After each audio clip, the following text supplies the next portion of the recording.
실비보험 가입자분들 중에서 나만 손해보기 싫으시다면 무조건 이 영상 끝까지 시청하시길 바랍니다.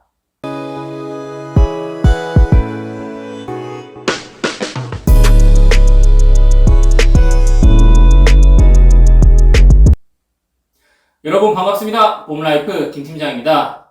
보험에 대해서 아무런 관심이 없는 분들이라도 아마 실손의료비 보험은 대부분 유지하고 계실 겁니다. 그런데 이 실비보험에 숨겨져 있는 여러가지 혜택들에 대해서 제대로 알고 계신 분들은 거의 접하지 못한 것 같습니다.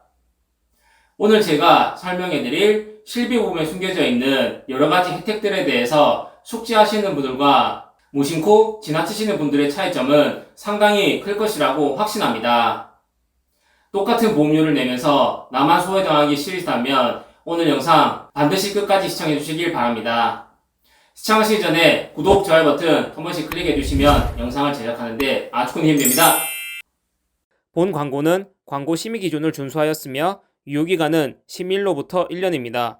실비보험에 숨겨져 있는 첫 번째 장점은 보험금 청구 시효입니다. 병원에 다녀오신 분들 중에서 깜빡하거나 좀 귀찮아서 실비 청구를 진행하지 않은 분들 아마 상당히 많을 것으로 생각되는데요. 법적으로 보험금 청구 소멸시효는 3년으로 정해져 있습니다. 즉, 아직 3년이 지나지 않은 사고에 대해서는 언제든지 청구가 가능하니 깜빡하고 청구하지 못한 이력이 있으시다면 소중한 보험금 꼭 찾아가시길 바랍니다. 여기서 제가 또 한 가지 중요한 점 말씀드리겠습니다. 여러분들이 보험금 청구를 하게 되면 나의 보험금 청구 이력이 금융감독원, 생명보험사, 손해보험사 등의 금융기관에 공유가 됩니다. 이 말은 즉 내가 A 보험사로만 보험금을 청구하였더라도 A 보험사뿐만 아니라 모든 생명 손해보험사에 나의 보험금 청구 이력이 남게 된다는 것이죠. 이렇게 각 보험사에 보험금 청구 이력이 남게 된다면 추후에 신규 보험 가입이나 보험 리모델링 시에 상당한 문제가 발생할 수 있는데요. 우리가 보험을 가입하기 위해서는 보험사에서 물어보는 몇 가지 질문에 답변을 해줘야 됩니다. 흔히 고지사항 혹은 알릴 의무라고 하죠. 병력 고지사항은 대표적으로 315 질문사항을 물어보는 경우가 많은데요. 3개월 이내 질병 확정 진단, 질병 의심 소견, 치료, 입원, 수술, 투약을 받은 적이 있는지, 1년 이내 추가 검사나 재검사를 받은 적이 있는지, 5년 이내 입원, 수술, 계속하여 7일 이상 치료, 계속하여 30일 이상 투약을 받은 적이 있는지, 대표적으로 이 세 가지 내용을 확인합니다. 만약에 내가 병원에서 진료를 받은 기록이 있다 하더라도 이 질문사항에 해당되는 내용이 아니라면 고지할 필요가 전혀 없다는 것이죠.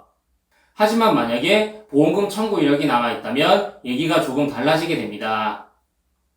보험심사자가 ICPS라는 보험사고 조회 시스템을 통하여 고객의 보험금 청구 이력을 조회하여 그 부분에 대해서 고객에게 확인 요청을 하게 되는데요. 문제는 고지사항이 아닌 내용들까지도 싹 다 확인 요청을 한다는 겁니다. 예를 한번 들어보겠습니다. 1년 전에 허리가 다쳐서 도수치료를 3번 정도 받은 고객님이 계십니다. 입원 수술은 없었고 추가 검사나 재검사도 전혀 받지 않으셨습니다. 이러한 경우에 이분은 보험 가입 시 고지를 하셔야 될까요? 이 315 질문사항에 해당되는 내용이 전혀 아니기 때문에 당연히 고지하실 필요가 없습니다. 그런데 만약에 도수치료로 인한 보험금 청구 이력이 남아있다면 고지사항이 아니라고 하더라도 부담보가 잡힌다거나 후유장애나 각종 수술비 특약들은 가입이 불가한 등의 페널티를 받을 가능성이 상당히 높아집니다. 도수치료는 보험사 손해율을 높이는 대표적인 진료 항목 중 한 가지이기 때문이죠. 그리고 MRI, CT, 초음파 등의 각종 검사와 관련된 청구 이력도 보험 가입 시 스트레스를 굉장히 많이 유발할 수 있는 청구 이력입니다. 가끔씩 두통이 좀 있어서 뇌 MRI 검사를 받는다거나 심장 두근거림이 좀 심한 것 같아 심전도 검사나 심장 초음파 검사를 받는 분들을 많이 접할 수 있는데요. 이때 별 이상이 없었다고 하더라도 실비 청구를 하기 위해서는 질병 코드를 기입할 수밖에 없기 때문에 의사가 어떠한 진단명을 내렸을 게 분명합니다. 보험사 심사자 대부분이 이런 중요 신체 부위에 대해서 검사한 이력이 남아있으면 그냥 넘어가지 않고 그때 당시 의사 소견서나 각종 검사 기록지를 요구합니다. 매일 10건 이상의 심사를 넣는 제 경험상 이러한 경우에 자료를 첨부하지 않으면 심사를 보류한다거나 거절하는 경우가 부직기수입니다. 따라서 어떠한 검사를 받았을 때 정상 소견으로 나왔었다면 반드시 주치의분께 이상 없음이나 정상이라는 문구가 들어간 소견서를 발급받아 놓으시길 바라며, 만약에 이상이 있는 경우라면 절대 함부로 실비보험 청구를 하지 마시고 본인의 보험가입 내역을 먼저 한번 점검해 본 뒤 신중하게 판단하시는 게 좋습니다. 검사 후 3개월만 지난다면 보험사에 고지하지 않고 정상적으로 보험가입을 할 수 있는데, 청구 이력이 남게 된다면 최대 5년간 보험가입에 상당한 제약이 생길 가능성이 높기 때문입니다. 종합해보면 보험금 청구 사유 발생 시 신규 보험 가입이나 보험 리모델링 계획이 조금이라도 있으신 분들은 바로 청구를 하시는 것보다는 신규 보험을 진행하시고 나서 청구하시는 게 유리하겠습니다. 앞서도 말씀드렸다시피 현재 보험금 청구 소멸시효는 3년으로 정해져 있기 때문에 3년 이내에는 언제든지 청구를 하실 수 있습니다. 즉, 다른 보험을 잘 갖추고 난 이후에 천천히 청구를 진행하시더라도 아무런 문제가 없다는 것이죠. 한 가지 오해하시면 안 되는 게 절대 모든 청구권을 이렇게 하시라는 건 아닙니다. 중대질환에 대한 청구권이라든지 보험금 지급 금액이 높은 청구권이라면 빨리 보험금을 지급받아서 치료비나 생활비로서 활용해야 되기 때문에 당연히 바로 청구를 하셔야 됩니다. 지금 당장에 보험금을 지급받지 않더라도 경제적으로 별 문제가 없는 청구권에 한해서만 이렇게 하시라는 겁니다. 이 점 착오 없으시길 바라겠습니다. 실비보험에 숨겨져 있는 두 번째 장점은 손해사정권 선임 제도입니다. 손해사정이란 사고 발생 시 보험사 측에서 사고 원인과 책임 관계를 현장 조사하여 적정 보험금을 산출하는 업무를 말합니다. 실무상 제가 느낀 바로는 보험사에서 손해사정을 실시하는 경우는 크게 두 가지가 있습니다. 첫 번째는 보험가입 이후 굉장히 단기간 이내에 보험금 지급 사유가 발생한 경우입니다. 예를 들어서 보험가입 이후 1개월도 안 되어서 수술비를 청구한다거나 입원비 등을 청구하는 경우입니다. 이러한 경우에는 당연히 보험사 입장에서 고객이 보험가입 이전에 어떠한 사고 이력이 있었는지, 고지 위반 없었는지 등을 조사하게 될 확률이 높습니다. 두 번째는 고객의 보험금이 지급되는 경우입니다. 사망보험금이나 암진단비나 2대 질병 진단비 등의 각종 진단비 보험들은 보험금 액수가 수천만 원에 달하기 때문에 보험가입 이후 몇 년이 지났더라도 보험사에서 고지 위반이나 의료 자문 등을 확인하기 위하여 손해사정을 진행하는 경우가 많습니다. 이렇게 보험사에서 손해사정을 진행할 때 독립성, 객관성에 대한 문제가 많이 지적되어 왔습니다. 이에 따라 2020년부터 실손의료비보험 손해사정사 선임권이 법령으로 도입되었으나 계약자가 이를 제대로 알지 못하여 실제로 활용한 사례는 약 90건에 불과했다고 합니다. 여러분, 이렇게 좋은 제도가 있는데 도대체 왜 활용을 안 하시나요? 받을 수 있는 보험금인데 못 받으시면 억울하지 않으신가요? 만약에 저에게 이런 일이 닥친다면 저는 무조건 이 제도 활용할 겁니다. 손해사정 절차에 대해서 한 가지씩 살펴보면, 보험사고가 발생하여 손해사정이 필요한 경우에 보험사는 반드시 계약자에게 우편 혹은 문자 혹은 이메일 등으로 손해사정사 선임권에 대한 설명을 해야 합니다.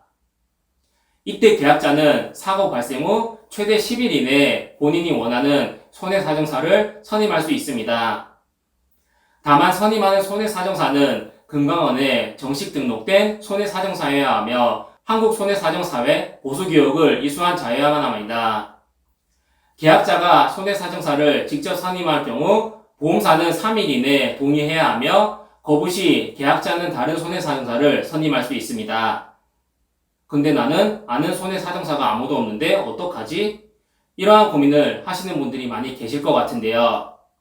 제 고객님들은 본인이 아는 손해사정사가 없더라도 아무 문제 없이 본인이 원하는 손해사정사를 고용하고 있습니다.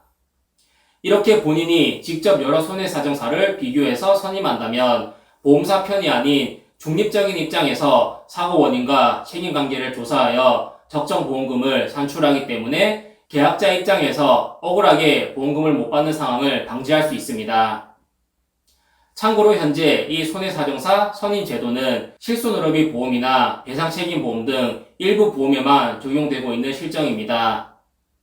즉 아직까지 모든 보험에 적용이 된 것은 아니기 때문에 암보험이나 수술비 보험 등에는 적용이 되지 않는다는 점 꼭 숙지하시길 바랍니다. 실비보험에 숨겨져 있는 세 번째 장점은 연간 본인부담금 한도입니다. 이 연간 본인부담금 한도를 설명드리기에 앞서서 실비보험의 가입 시기별 보상률을 먼저 한번 살펴보겠습니다.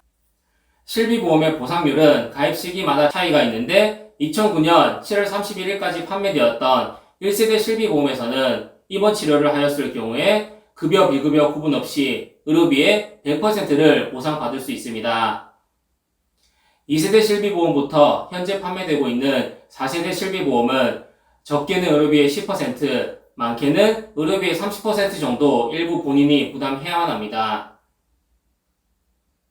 여기서 중요한 점은 중대한 질병 혹은 고가의 의료 행위로 인해서 수천만 원의 의료비가 발생했다면 이 본인 부담금을 다 내지 않아도 된다는 점인데요.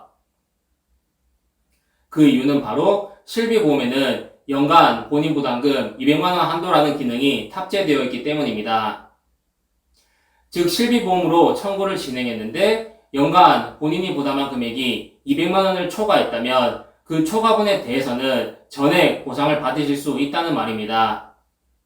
한 가지 사례를 예로 들어보겠습니다. 병원에서 고가의 의료 행위를 받아서 급여 의료비 1,000만원, 비급여 의료비 2,000만원, 총 3,000만원의 의료비가 발생했다고 한번 가정해 보겠습니다. 만약에 본인이 가입한 실비보험이 급여 10%, 비급여 20% 공제인 2, 3세대 실비라고 가정했을 때 원칙적으로는 3,000만원의 의료비 중에서 500만원은 본인이 부담해야만 합니다. 하지만 연간 본인 부담금 200만원 한도로 인해서 200만원을 초과해서 발생한 300만원에 대한 의료비는 전액 보상을 받으실 수 있는 것입니다.